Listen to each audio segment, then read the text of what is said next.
Yes, in many ways, a typical American campus. But if you think good looks is all there is to Penn State, you're in for a surprise.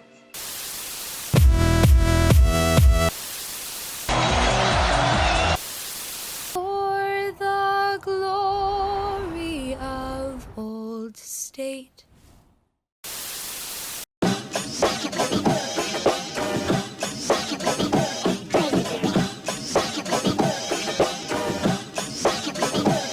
We're going to talk about freedom, but we're going to talk about it as a sociologist. And it's really important because we're going to talk about things outside of sociology, okay? But you got to stay focused on the sociology. And the sociology is how we live our lives. It's not about our ideologies or our philosophies or things outside of us. I'm going to talk about how we live our lives. Because when we think about freedom, true freedom, the only thing that matters is like, well, what's it mean for me?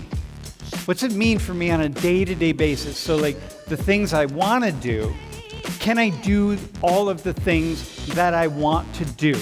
Knowing, by the way, that the things I want to do are completely limited. I can't do everything I want to do. On the other side, there are the rules that we have to follow. So when I think about how free I am, and I want to assess my level of freedom, the one thing that I'm going to be thinking about are how many things, what is out there forcing me to do things that I may or may not choose to do. It's not about governments. It's not about I live in a democracy, so therefore. It's about every single day. When I wake up, what am I choosing to do? What do I want to do? And am I able to do what I want to do? And how many rules are there? They're forcing me to do things, in particular that I don't want to do. We have 3 volunteers today. We have someone from Saudi Arabia, we have someone from China, and we have someone from the United States. And we're going to compare the lives of these 3 people to say like, hey, what is this like? Okay?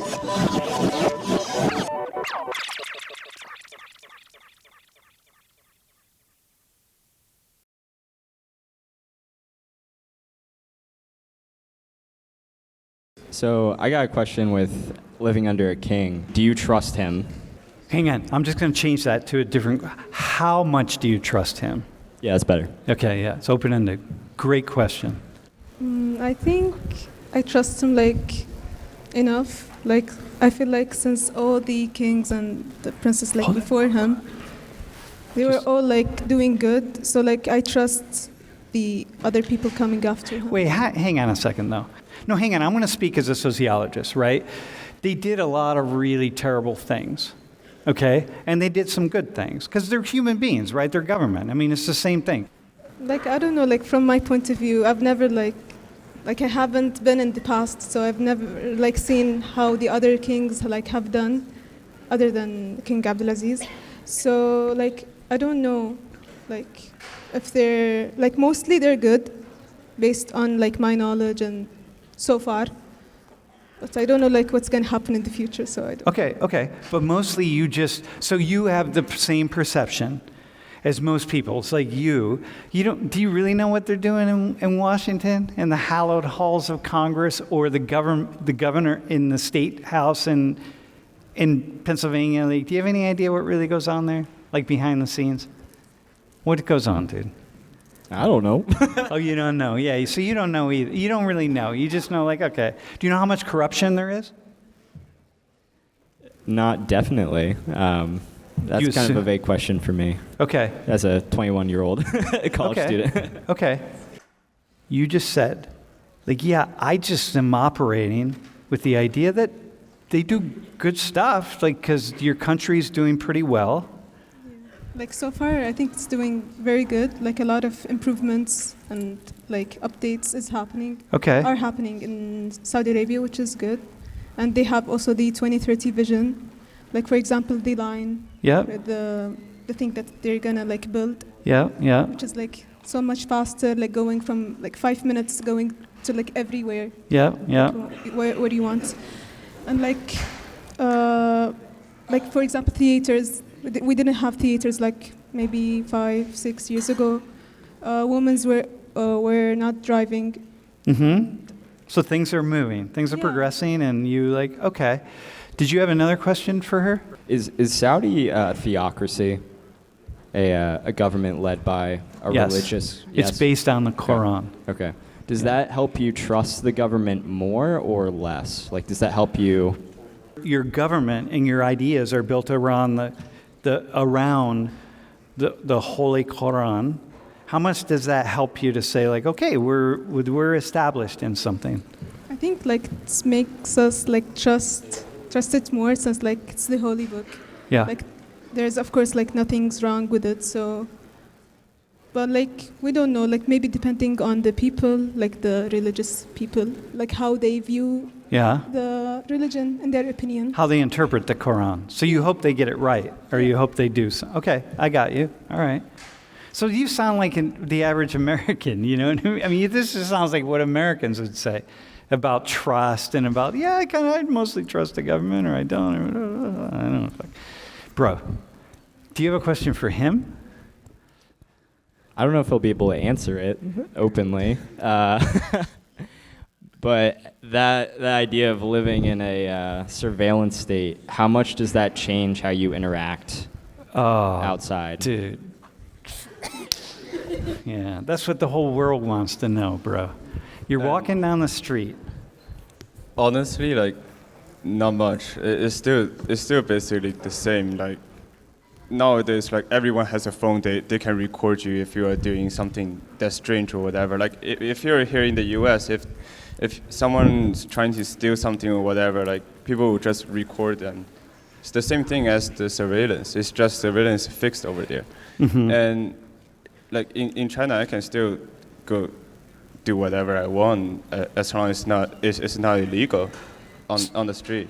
Okay. Yeah, and plus we don't really have a lot of police patrolling the street. We're not like here in the U.S. that we have police cars running down the street patrolling the street. There's not much that going on. So as a substitute, you will need more cameras because to get everything in order. Mm-hmm. Yeah. Mm-hmm. Go ahead. Which would you prefer? Like, would you prefer police on the streets, or would you prefer just a surveillance system like you have? Dude, that's...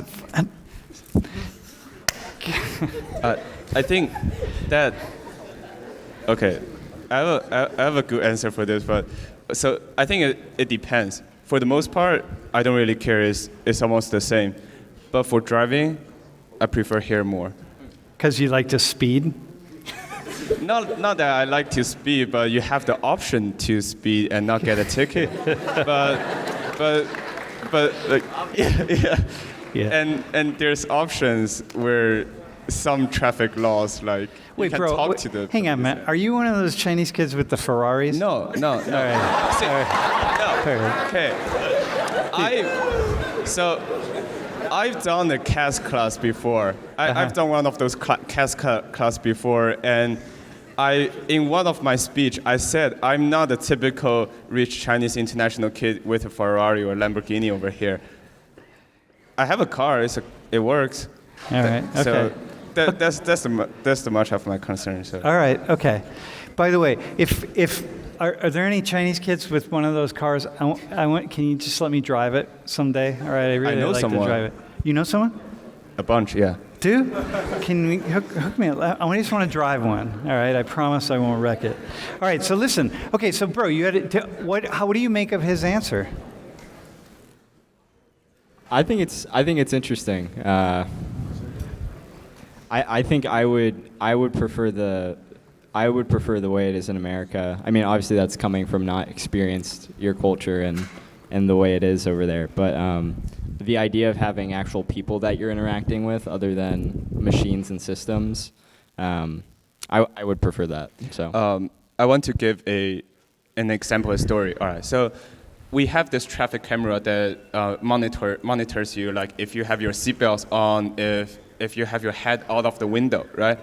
So there are a couple of cases in China that people are wearing a black shirt with a seatbelt on, and the seatbelt is black, so the camera cannot capture it, and they got a fine for that. And they are trying to fight against the charge, and it's not like they didn't win because there's no proof that you're actually wearing a seatbelt because of the resolution of the camera is so low. And there are a couple of times where people have their dogs at the back seat of the car, and the dog are like having their heads outside of the car, and the camera mistaken it with a person's head and find the driver. But so you have that stuff. You live in China. You live in Beijing State College is a small town in China. There's cameras everywhere. Everything you do, someone's watching you, okay? Cross the street, go here, go there. Somebody's watching you. How does your behavior change tonight as a result of that? I already live like that. So if you believe in a God and a God who can see everything, that's your life already. Okay. All right. Honestly, one of the questions I was asking her about trust is if you trust a supreme authority and know that they're good for you, you can trust their rules too. Yeah. And that's why I'm willing to give up something like alcohol for a time. Dude, exactly. That's why the idea of really, so for you gave, hang on. You gave a certain amount of your, I'm not going to say your free will, but you gave a certain amount of, you accepted a certain number of rules by giving like your heart to Christ, right, in that way. And so that just leads you to follow a certain path here. And it's just like, how much are you missing because you're not on the path over here without Jesus, without Christ? How much are you missing? You're on this one and not on that one. Yeah, I've thought about that a lot, honestly, because I grew up in church, so there's a lot of things I didn't do that part of me wishes I did. But then I remember that, like, if God gave himself up for us on a cross, like, he's not holding anything back from us. Yeah, okay. And that's in Romans. That's not like me coming out of it. It's so you don't have to be over there. You can just be here. Yeah. So there would be like Orson here is saying, it's the same with you. If you walk down the streets in State College, like right now, wherever we are, people are watching us, and they are, because, but I'm walking down the streets in State College. Everything I do in State College, every place I walk, there's cameras following me. I know at any moment, so if I decide I'm going to take this dude's sunglasses here, it's like someone's going to be watching that. But I'm not going to take his sunglasses anyway, so it's all good. So the question becomes, why does it matter? Why does the surveillance state matter then? For Orson. You asking me? Yeah, anybody. You and then Orson. One thing I was thinking about is that, China has such a vast population of people. And I think that's one way the government feels secure is being able to see everyone. And they're able to be secure. They're able to do things. One of the reasons China has been able to do what China has done in the past 30 or 40 years is because they don't have a bunch of knuckleheads. They're really able to hold the population down, get them to do what you need them to do. Bro, do you have a response? The difference between here, how are your actions here in the U.S. different than how they will be when you return to China? Like I said before, not that much. It's not like there's no surveillance over here, then I'm going to walking down the street and just take someone's stuff. No, but what I wouldn't do over here, I wouldn't do back in China. There's one thing with surveillance, and there's another thing that's more to the moral parts of yourself. Personally, to my morality, I wouldn't steal someone's stuff. I wouldn't push someone over because they are in my way.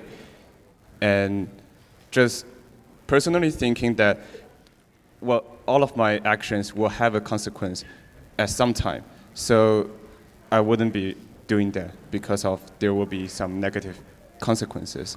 So that's to the answer, not that much of a difference. And final statement for you, how about you? How would your life be really that different if you stayed here in the United States? Besides watching Netflix more. I think maybe I'll try to be even more independent. Since in Saudi, my family's with me, they help me with everything that if I ask them to do so. But here I feel I would depend on myself more and think of myself as like it's just only me, and if I don't provide for myself, then nobody will. Yeah, and there's a certain kind of risk, or like Helen, like I don't know, like dude, so for you, for example, can you imagine that? And we're going to do the quiz in a second. Last 20 seconds. Can you imagine just like what she's saying about these like families, and your family's there and you're connected to them, and it's just like you don't have to be worrying about like you're like how many people are there in this class? You're like on your own. You're on your own, man. Like but she doesn't have that. And that's kind of cool. Like that's a really beautiful, that's a freedom like, you get. Hey, listen, thanks you all. Yeah.